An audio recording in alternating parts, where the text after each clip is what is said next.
Meus queridos, nós hoje queremos, com a graça de Deus, falar sobre os resultados da justificação pela fé em Cristo Jesus. Para isso, eu convido você a abrir a sua Bíblia novamente em Romanos capítulo 5. Nós iremos caminhar hoje dos versos de 1 a 5.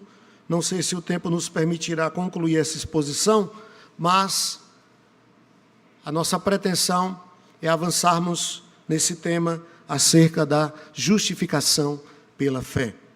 Romanos capítulo 5, verso 1 diz: justificados, pois, mediante a fé, temos paz com Deus, por meio de nosso Senhor Jesus Cristo, por intermédio de quem obtivemos igualmente acesso pela fé a esta graça, na qual estamos firmes e gloriamo-nos na esperança da glória de Deus. Não somente isto, mas também nos gloriamos nas próprias tribulações, sabendo que a tribulação produz perseverança, e a perseverança experiência, e a experiência esperança.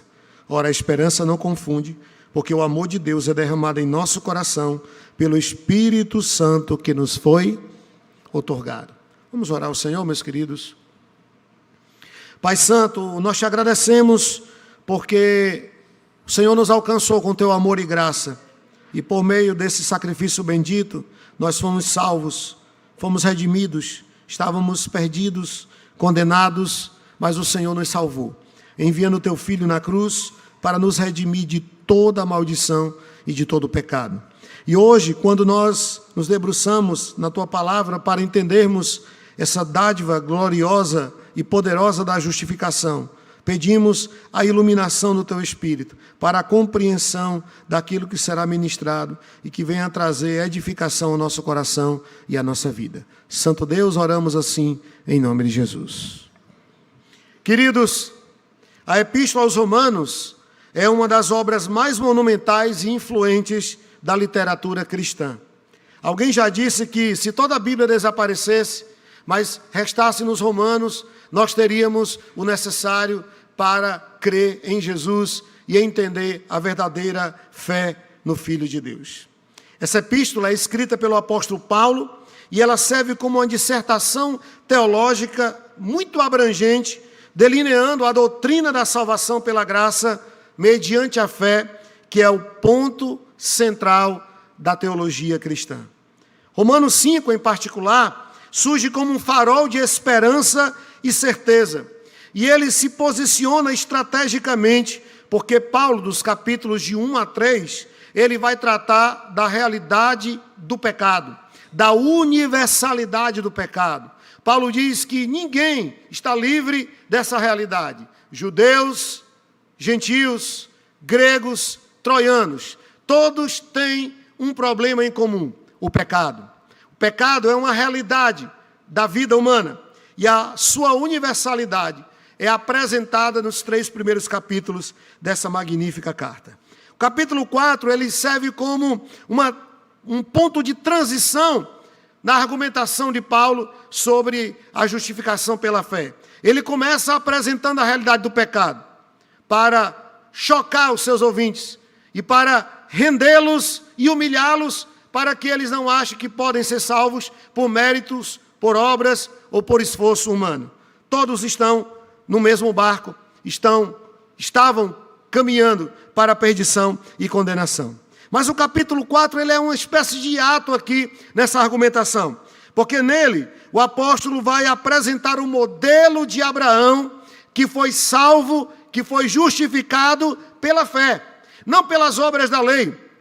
E abrindo um parênteses aqui rápido para dizer que as obras da lei não foram instituídas para salvar.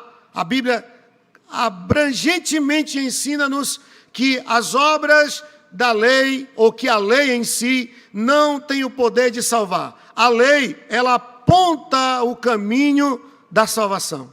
A lei mostra a nossa pecaminosidade, ela mostra que nós necessitamos de um Salvador e ela aponta para Cristo. Então ela é uma espécie de sinalização e não de uma solução em si para o dilema e o problema do pecado da raça humana.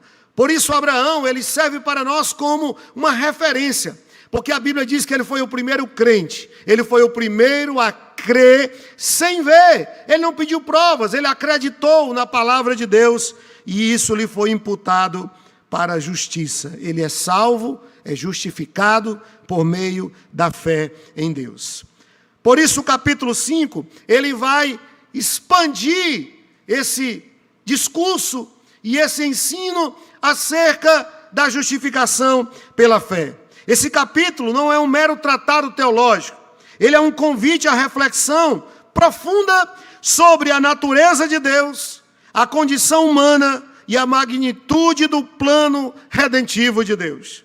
Ele desafia o leitor a ir além de uma compreensão superficial da fé, mergulhando nas verdades que fundamentam a certeza da salvação e a esperança de todo cristão. Um dia toda a natureza será redimida para a glória de Deus. O capítulo, ele abre com uma declaração triunfante, emocionante. Paulo começa esse capítulo declarando: justificados, pois mediante a fé temos.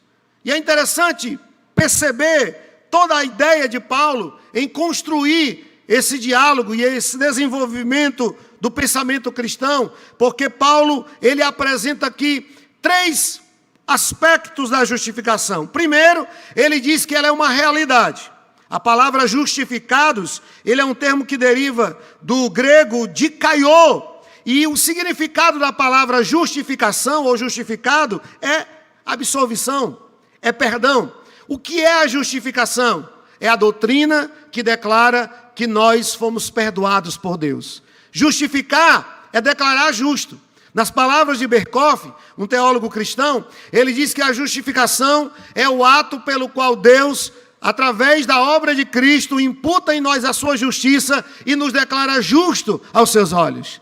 E isso não é um esforço humano, não é uma resposta de Deus a uma atitude humana, mas é mérito exclusivo de Deus e de sua bendita graça. Paulo, ele não transige aqui, ele não devaneia, ele não fica especulando, será que fomos? Será que realmente a justificação é uma realidade? Ele começa afirmando: nós fomos perdoados.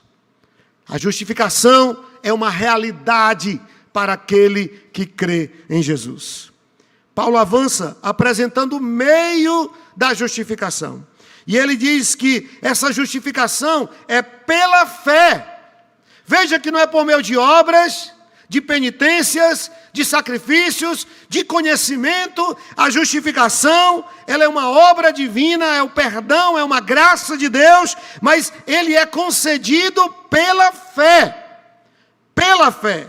Essa verdade, ela reverbera em toda a Epístola aos Romanos, mas, para ser mais justo, ela repercute em todo o Novo Testamento. Em vários textos, não apenas da teologia paulina, mas em outros apóstolos, nós temos a verdade de que a justificação, ela é pela fé em Cristo.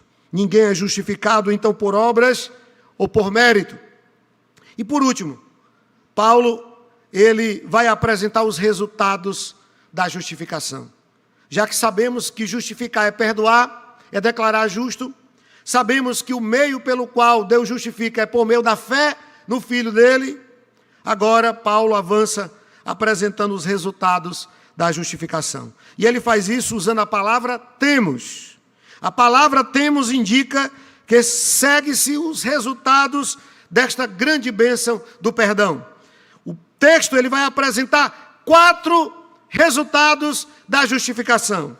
Primeiro, paz com Deus. Segundo, acesso à graça.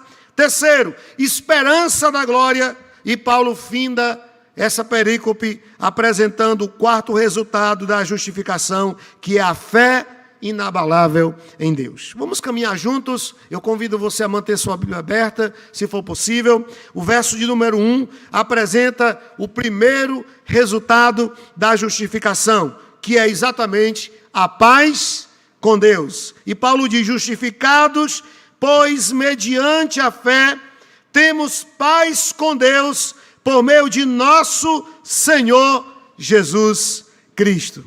A paz mencionada aqui não é um sentimento subjetivo, não tem a ver com estar bem, estar em sossego.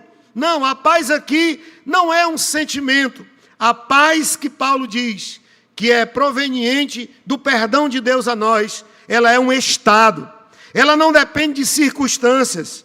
As hostilidades entre Deus e o cristão acabaram, cessaram. Por quê? Porque o cristão foi reconciliado com Deus. Paulo vai afirmar isso em outra carta, na carta aos Colossenses, no capítulo 1, verso 20, ele diz: havendo feito a paz pelo sangue da sua cruz, por meio dele, reconciliar-se consigo mesmo todas as coisas, quer sobre a terra, quer nos céus. Dessa forma, meus amados irmãos, essa paz, ela não é algo que acontece de baixo para cima, do homem para Deus. É exatamente o inverso. Essa paz, ela vem do alto para baixo. Ela vem de Deus para nós, de Deus ao nosso coração. É como se Deus estivesse dizendo para cada um de nós que estamos hoje aqui: entre nós está tudo resolvido. Não há pendências, não existe problema nenhum. Eu resolvi o problema. Eu enviei o meu filho e ele selou o perdão de vocês. Vocês podem viver livres, sem culpa, sem remorso, sem o peso da consciência muitas vezes condenando. Por isso que a Bíblia diz: se o nosso coração nos condena, maior é Deus. É isso que Deus está dizendo. Está tudo resolvido entre nós. Nós estamos bem, nós estamos em paz. Mas como isso se deu? Essa paz, ela é acessada por nosso Senhor Jesus Cristo. O meio, a condição é essa. Não há paz fora de Cristo. A paz fora de Cristo, ela é ilusória, é falsa. Ela é efêmera.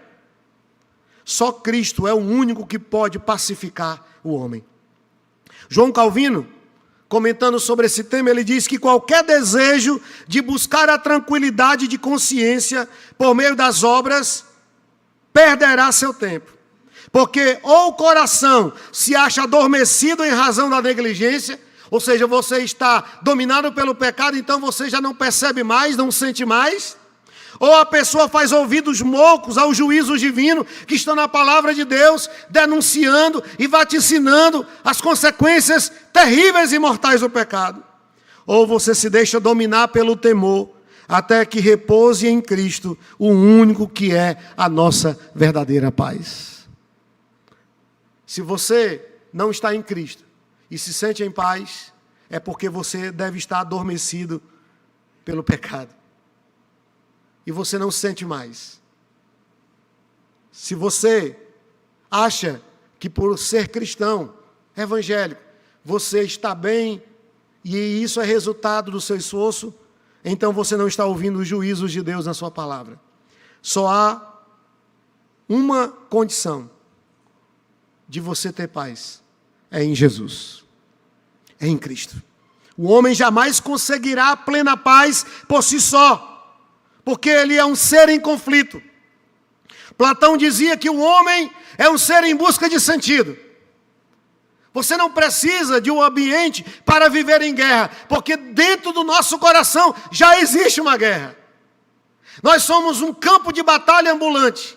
Nós lutamos contra os nossos desejos pecaminosos. Nós lutamos contra as nossas inclinações. Nós lutamos muitas vezes contra a nossa própria consciência. E o pecado, ele causa incalculáveis estragos nos relacionamentos humanos, em todas as esferas que você possa imaginar.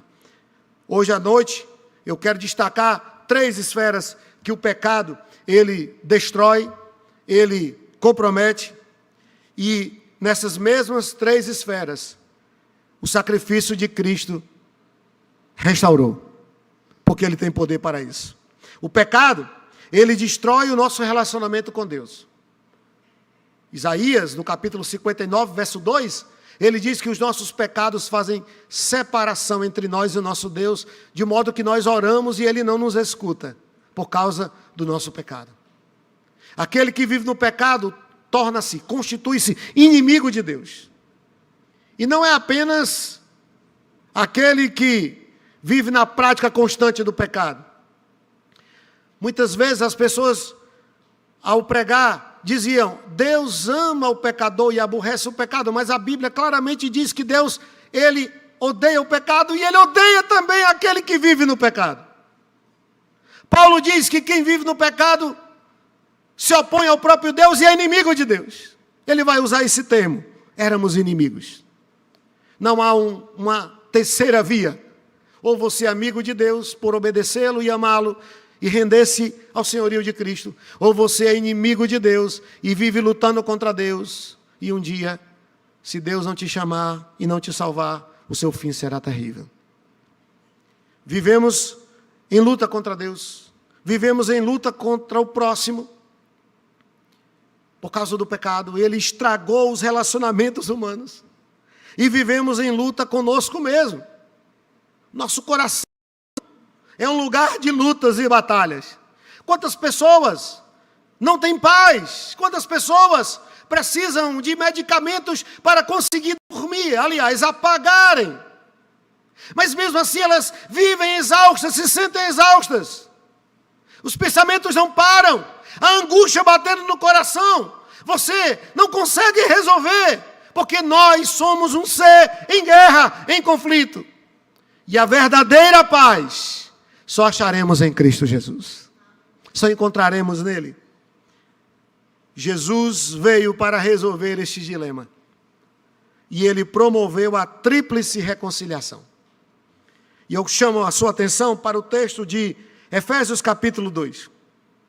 O trecho dos versos 14 a 16 vão nos apresentar essa maravilhosa obra reconciliadora de Deus com o homem através do sacrifício de Cristo.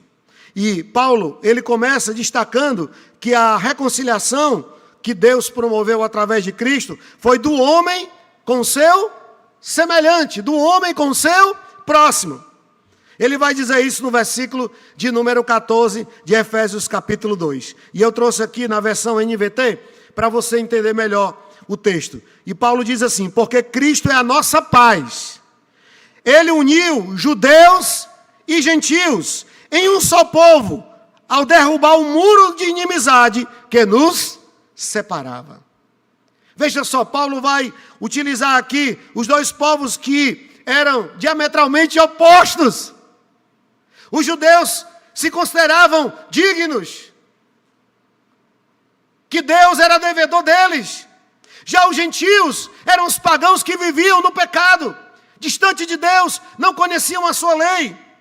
Mas o que Paulo está declarando aqui no verso 14 é que Deus, ele uniu povos que eram inimigos, que jamais iriam conseguir estarem juntos, assim como a água e o óleo que não podem se fundir, eram judeus e gentios.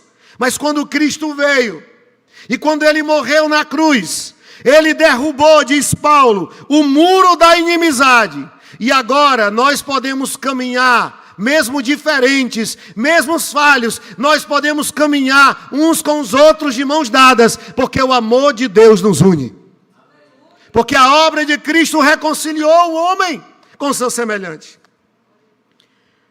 Logo na história do relato da queda, lá no Jardim do Éden, vimos e podemos ver as consequências terríveis do pecado nas relações humanas.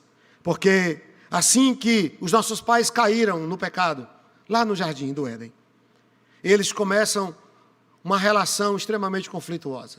Você percebe que ainda no capítulo 3, quando Deus ele inquire o homem, por que ele comeu do fruto do conhecimento do bem e do mal?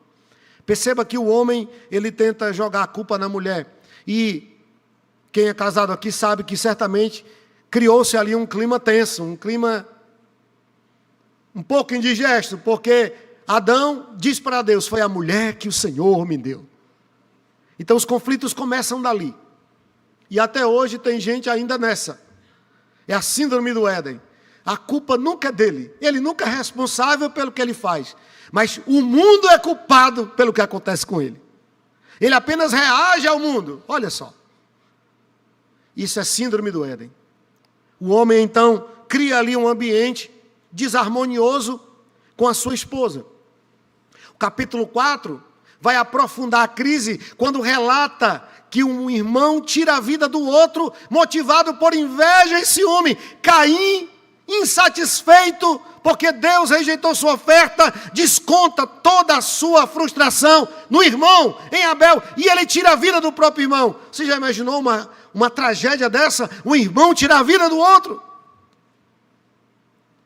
Capítulo 5 avança falando da depravação moral, dos baixos índices de padrões morais daquela civilização pré-diluviana. E a partir do capítulo 6, nós temos então o relato do dilúvio. Deus decide dar um basta em tudo aquilo e destruir a humanidade, enviando água sobre a terra para dizimar a humanidade, porque aquela impunidade, aquele pecado e aquela transgressão já havia chegado às narinas de Deus.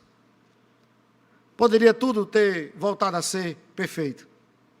Mas aí, depois do dilúvio, nós temos a Torre de Babel, os homens novamente se unem em um projeto extremamente egoísta, orgulhoso. Eles quiseram fazer uma torre que fosse até Deus, talvez na tentativa de destronar a Deus, ou de peitar a autoridade e o poder de Deus. E nós temos ali outra confusão, porque ninguém se entendia ali. E esse tem sido o retrato da história da humanidade. Conflitos, intrigas, divisões, tudo isso é resultado do pecado. Mas a boa notícia é que Cristo veio para nos unir. Ele veio para nos reconciliar uns com os outros. E isso não significa dizer que você será igual ao seu irmão, porque unidade não pode ser confundido com uniformidade. Nós somos diferentes, mas é exatamente nessa diversidade dos membros do corpo de Cristo que a unidade ela se manifesta. Nós somos diferentes uns dos outros. Você não precisa fazer com que o irmão ou pense com que ele deve ser igual a você. Ele é diferente, mas o mesmo Cristo que morreu para salvá-lo, morreu para salvar a ele também. E nós devemos caminhar de mãos dadas, em paz. O segundo aspecto dessa reconciliação está no verso seguinte, no verso 15. Depois de fazer a paz do homem com seu próximo, o sacrifício de Cristo fez a paz do homem consigo mesmo. Porque na maioria das vezes nós terceirizamos a responsabilidade dos nossos conflitos. Dificilmente alguém admite que foi ele o causador, que ele foi o pivô daquele conflito. Quase sempre, eu posso me atrever a dizer que 95% das vezes que alguém está em atrito, em conflito com outra pessoa, essa pessoa, ela sempre tenta justificar os seus erros apontando do outro e dizendo que ela agiu assim porque, na verdade, ela reagiu a uma ação do outro. Novamente, a síndrome do Éden aparece em momentos assim. Nós temos muita dificuldade de olhar para dentro de nós, de ter uma visão introspectiva, de olhar para o nosso coração. Eu acho que antes de olhar para o outro e apontar o erro do outro, se nós olhássemos para dentro de nós, como diz aquela canção, se tu olhares para dentro de mim, nada achará de bom. Se nós olharmos para dentro de nós, certamente nós não iremos mais olhar para o outro com um olhar de justiceiro, de santo, de aferidor de medidas, de alguém que está num padrão mais alto do que o outro, porque o outro é menos do que você, menor do que você. Quando você olha primeiro para dentro de você, para depois olhar para o outro, você nem olha para o outro, porque o tempo que você vai gastar pedindo misericórdia a Deus por você, seria o tempo que você gastaria apontando o algueiro no olho do outro, enquanto você não consegue perceber a trave no seu. Mas o ser humano é assim. O pecado fez isso. Olha o que diz o verso 15 de Efésios 2. Ele acabou com o sistema da lei, com seus mandamentos e ordenanças, promovendo a paz. Oh, meus irmãos, a paz de Deus, ela reina no coração dos eleitos. Depois da queda, o ser humano ele vive em guerra. Romanos capítulo 7, verso 15, Paulo diz: pois não faço o que eu quero, mas justamente o mal que não quero é que eu faço. Em Gálatas 5,17, ele amplia, dizendo: porque a carne luta contra o espírito, e o espírito contra a carne, porque são opostos entre si, para que não façais o que porventura seja do vosso querer. Tiago, ele, de forma maestral, ele traz uma radiografia do nosso coração.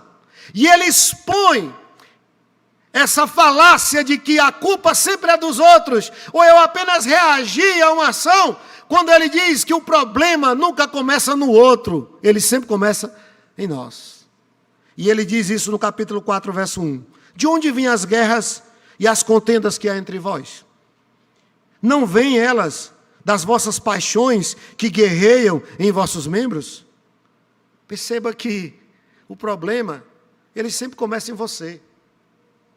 E nós somos hábeis em apontar o erro do outro, mas temos uma enorme dificuldade de reconhecer os nossos.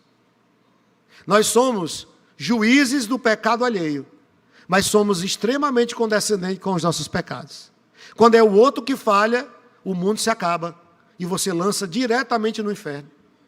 Mas quando é você, aí você relativiza. Não, mas veja só, não foi bem assim. Eu fiz isso porque... Nós temos esse problema.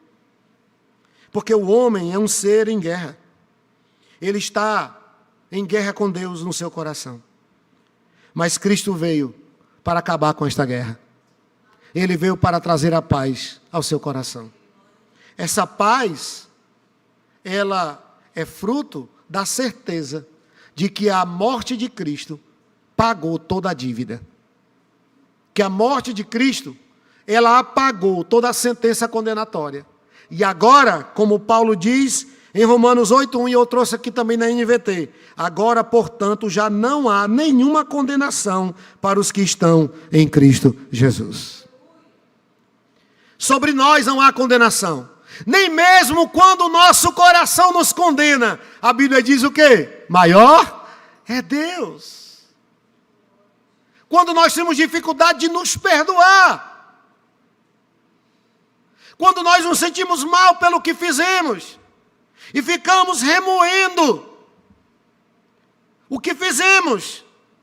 O Senhor nos diz na sua palavra: se o teu coração te condena, maior é Deus. Se você se arrependeu, então há perdão de Deus para você. A Bíblia diz que aquele que confessa e deixa, alcança misericórdia. Essa é uma verdade, meus irmãos, bíblica poderosa. Mas essa reconciliação, em terceiro lugar, ela acontece do homem para com Deus.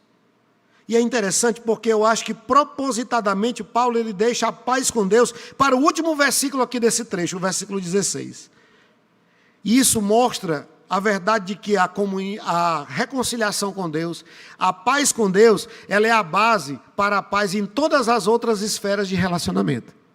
Quem tem paz com Deus, consegue viver em paz com o outro. Quem tem paz com Deus, consegue ter paz consigo mesmo. Mas quem não tem paz com Deus, vive em guerra com os outros. Vive em guerra consigo mesmo. E olha o que Paulo vai dizer: assim, ele os reconciliou com Deus em um só corpo, por meio de sua morte na cruz, eliminando a inimizade que havia entre eles. Aqui não está falando do relacionamento interpessoal, está falando do nosso relacionamento com o Criador. Paulo está dizendo que Cristo, através do seu sacrifício, da sua morte na cruz, ele acabou com a inimizade. Isso significa que quando Deus olha para mim e para você, Ele olha com um olhar de graça e amor. Não é porque nós somos a última Coca-Cola no deserto. Não é isso. É porque quando Deus olha para nós, Ele olha para nós através da lente de Cristo.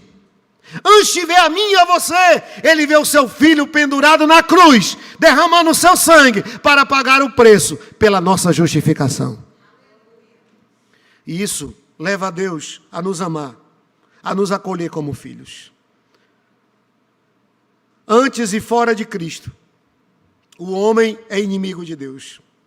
Paulo vai afirmar isso no versículo 10. Se você está comigo ainda em Romanos 5, olha o que ele vai dizer no verso 10. Pois, se quando éramos inimigos de Deus, fomos reconciliados com ele mediante a morte de seu filho, quanto mais agora, tendo sido reconciliados, seremos salvos por sua vida. Então essa era uma verdade. Fora de Cristo, não há paz com Deus. Fora de Cristo, o homem vive em guerra contra Deus. Na carta aos Colossenses, Paulo afirma essa verdade novamente. Colossenses 1:21, ele diz: outrora, vocês estavam separados de Deus e eram inimigos dele em suas mentes por causa das suas práticas ou das suas más práticas.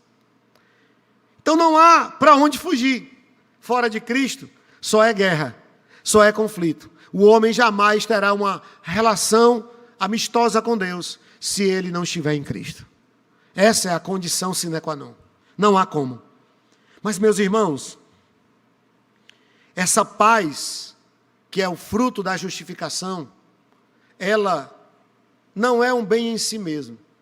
Mas essa paz, essa reconciliação, ela não termina em nós. Ela passa por nós, mas ela deve alcançar todos em nossa volta. Paulo, e eu chamo sua atenção agora para 2 Coríntios capítulo 5, porque aqui nesse texto, a partir do verso 18, de 2 Coríntios capítulo 5, o apóstolo Paulo, ele vai dizer que o Senhor nos deu o ministério da reconciliação. Veja só, nós temos aqui um outro nível, um outro estágio. Primeiro, você é reconciliado com Deus, você torna-se amigo de Deus, passa a ter comunhão com Deus. Então, os nossos pais foram expulsos do jardim por causa do pecado, mas agora Deus nos trouxe para a sua presença através da obra de Cristo Jesus. Só que não termina aí. Você pode perguntar: acabou? Não! Não acabou, porque agora reconciliados com Deus, nós somos levantados por Deus nesse mundo para sermos ministros da reconciliação, para sermos instrumentos de bênção na vida de outras pessoas, para levarmos outras pessoas a também serem amigas de Deus e terem paz com Deus. Como isso é possível? Através da proclamação do Evangelho. Quando o Evangelho é proclamado e as vidas se arrependem e elas são salvas, sabe o que é que acontece? A pessoa converte-se a Cristo. E ao converter-se a Cristo, ela torna-se amiga de Deus. E Deus poderia usar os anjos para essa tão nobre tarefa, mas Ele escolheu a mim e a você.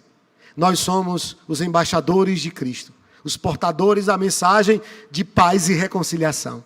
As pessoas estão aflitas, as pessoas estão doentes. Vivemos numa geração e uma sociedade neurotizada. As pessoas estão acumulando e elas estão colecionando transtornos, um após o outro. Elas estão adoecidas. E tudo isso, muitas vezes, demonstra um distanciamento de Deus, um afastamento da comunhão com Deus. Quando você vem para Ele, quando você se reconcilia com Ele, a primeira coisa que acontece, o seu coração é permeado da paz que vem de Deus. E olha o que Paulo vai dizer. Eu trouxe aqui na versão NVI. Tudo isso provém de Deus, que nos reconciliou consigo mesmo por meio de Cristo e nos deu o ministério da reconciliação. Ou seja, que Deus em Cristo estava reconciliando consigo o mundo, não levando em conta os pecados dos homens, e nos confiou a mensagem da reconciliação. Portanto, somos embaixadores de Cristo, como se Deus estivesse fazendo o seu apelo por nosso intermédio. Por amor a Cristo, lhe suplicamos, reconciliem-se com Deus. Que verdade gloriosa, meus irmãos. Nós somos embaixadores de Cristo. Nós somos ministros da reconciliação. Quando nós vivemos o Evangelho, e as pessoas em nossa volta veem o nosso bom testemunho, esse testemunho, ele é o apelo das pessoas para virem a Cristo. Você não precisa nem talvez abrir sua boca. Você não precisa nem pregar, nem evangelizar com palavras. Basta você viver o Evangelho. As pessoas irão ver Cristo em você. E você estará anunciando o Evangelho da forma mais eloquente possível. Porque palavras podem ser esquecidas. Mas um testemunho, jamais ele marca as pessoas. Quando nós damos o bom testemunho e vivemos o Evangelho, nós estamos sendo apelo de Cristo neste mundo. As pessoas olham para nós e ela diz, mas a vida dessa pessoa, ela é diferente, ela é feliz. Mesmo em meio às dificuldades, às lutas, às circunstâncias da vida, ela não sai do centro, do eixo, ela vive em paz. O que é isso? É Cristo, meus irmãos. Não tem a ver com você ir para uma imersão de coach. Isso vai só maquiar o problema. Só Cristo pode transformar. Só Ele pode trazer a paz ao nosso coração. Somente Cristo. Deixa eu avançar aqui. Eu peço a você mais uns 10 minutinhos para a gente poder pelo menos caminhar no segundo resultado da justificação, que está exatamente no versículo 2. Acompanha comigo. Que é o acesso à graça de Deus. Por intermédio de quem, diz Paulo? Obtivemos igualmente acesso pela fé a esta graça na qual estamos firmes. E novamente eu chamo sua atenção e trago sua lembrança ao que aconteceu lá no Jardim do Éden. Deus criou os nossos pais, Adão e Eva, os colocou no paraíso, no jardim. A Bíblia diz que todos os dias, no crepúsculo da tarde, Deus descia ao jardim para estar com o homem, para conversar com o homem, para ter relacionamento com o homem. Era um relacionamento profundo e glorioso. Mas aí, um dia, eles ouviram a voz do tentador no jardim, e eles tomaram do fruto da árvore do conhecimento do bem e do mal, e eles comeram. E quando eles comeram, a Bíblia diz que os seus olhos foram abertos. E começa aí todo o conflito, começa aí toda a saga, todo o dilema, porque eles percebem que estavam nus, eles se envergonham um do outro, eles se escondem, eles pegam folhas e eles fazem roupas para si, para cobrir a sua nudez. Deus desce ao jardim e começa a chamar por Adão, e ele se esconde de Deus, porque ele estava com medo. E depois que Deus os confronta, a Bíblia diz que ambos são expulsos do jardim. Adão e Eva são expulsos do paraíso. E para garantir que eles não voltarão mais ali, o Senhor coloca um anjo com uma espada que se removia na porta, na entrada do jardim. Isso significa dizer que só há uma entrada, só havia uma entrada e uma saída. Essa porta do jardim, ela aponta para Cristo, que é a porta que nos leva a Deus. Ele é o único caminho. Então o anjo ficou lá para impedir que Adão e Eva voltassem ao jardim. Porque possivelmente eles iriam tentar comer do fruto da árvore da vida. E Deus, Ele não coloca o anjo lá para punir, mas para proteger. Porque, meus irmãos, a maior punição que Deus poderia dar ao homem é ele ser um pecador e viver eternamente. É a maior punição. Então Deus coloca o anjo lá na porta do jardim, para impedir que eles entrem. E o acesso a Deus estava totalmente obstruído. Por misericórdia, Deus, Ele decide salvar um povo e ter comunhão com esse povo. E por amor, Ele institui o sacerdócio, os sacrifícios e as ofertas, para que os homens pudessem ter acesso à sua presença. Através do sacerdócio levítico, do tabernáculo, dos cultos, dos sacrifícios, das ofertas, o povo de Israel poderia ter comunhão com Deus e estar na presença de Deus. Todavia, o acesso, a presença para Deus e a Deus era algo restrito. Era cercado de rituais. Nem todos tinham acesso. Poucos poderiam estar no átrio interior, no lugar santo.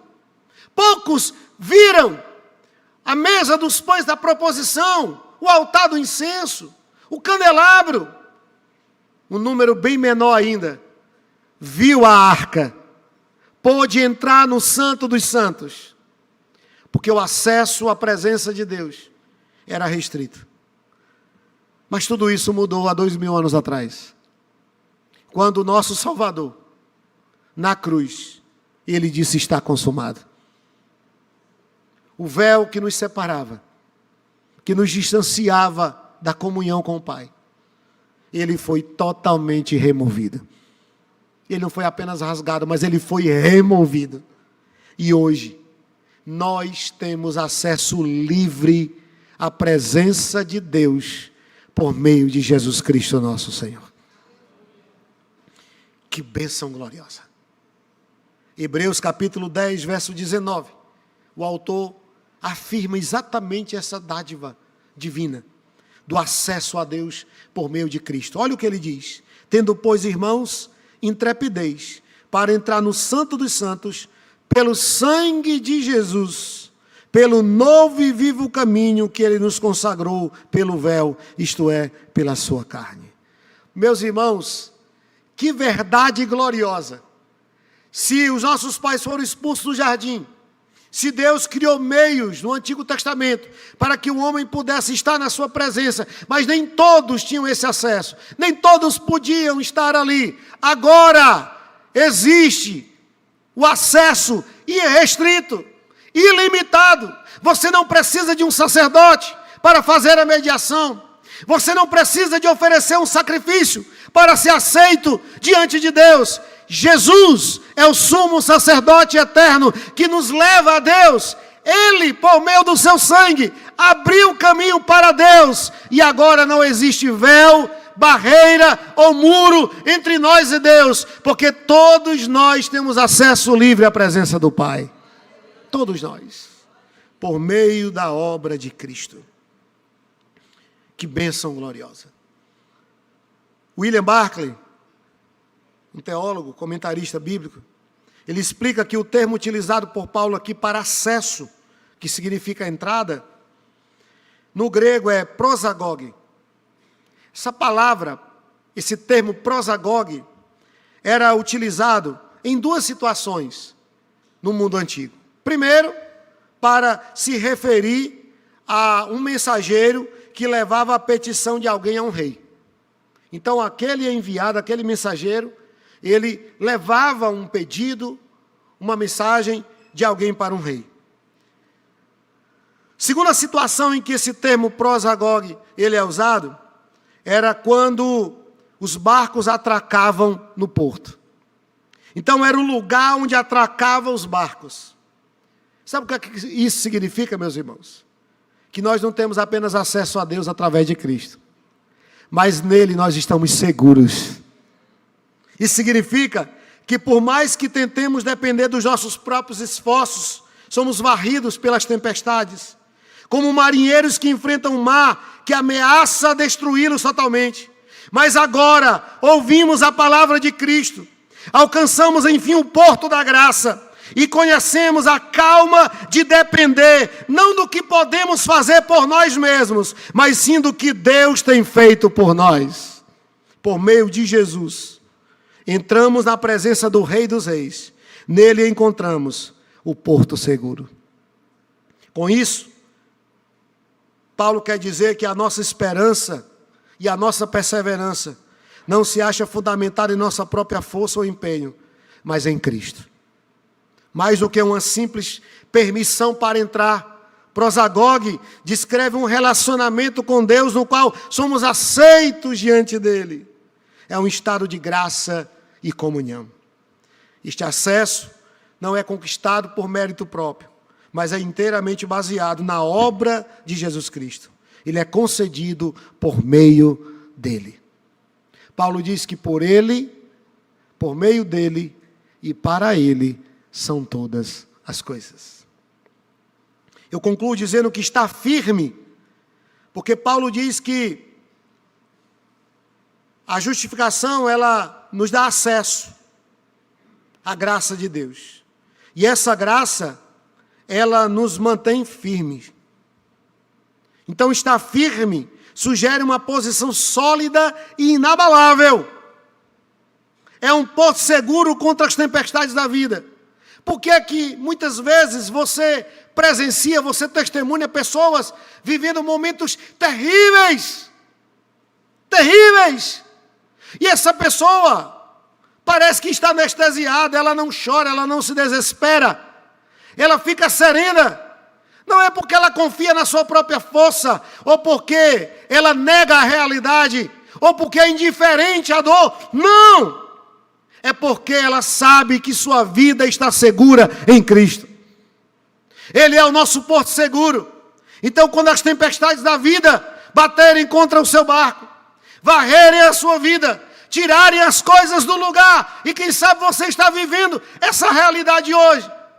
A tempestade veio, e ela vem de repente, e às vezes ela vem avassaladora, como aquele terremoto inesperado que destruiu a Venezuela. Muitas vezes as tempestades vêm sobre nós, de uma hora para outra, tira tudo de lugar, nós perdemos o controle das coisas, mas jamais esqueça que o nosso Deus continua no controle de todas as coisas. Ele está no centro de todas as coisas. Ele é o nosso porto seguro. Podemos descansar em Cristo nessa noite. Se o seu coração está aflito, se você está angustiado, se você está tentando resolver as coisas e não consegue, confie no Senhor. Renda-se a Cristo. Entregue seu coração a Ele. Isso não significa dizer que você não terá problemas, ou que esses problemas serão resolvidos hoje ou agora. Não, eu não posso garantir que isso vai acontecer, porque a Bíblia não me dá base para isso. Mas eu posso garantir que, por mais difícil que seja, por mais desafiadora que seja a situação, você continuará em paz, porque você está seguro nos braços de Cristo. Ele é o nosso porto seguro. Ele é o nosso prosagogue. Ele é o lugar onde o nosso barco ancora para passar as tempestades, confiando nele, descansando nele. Quem sabe a guerra não está lá fora. Ela está do lado de dentro, ela está no seu coração. Ela está na sua mente, ela está na sua alma. Mas a paz de Deus, que excede todo entendimento, ela guardará o nosso coração em Cristo. Paz não é quando tudo está bem. Paz é mesmo diante do caos.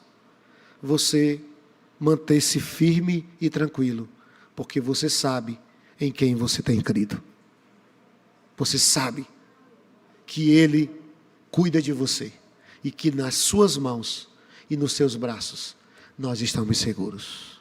Amém, meus irmãos? Essa é as duas bênçãos da justificação.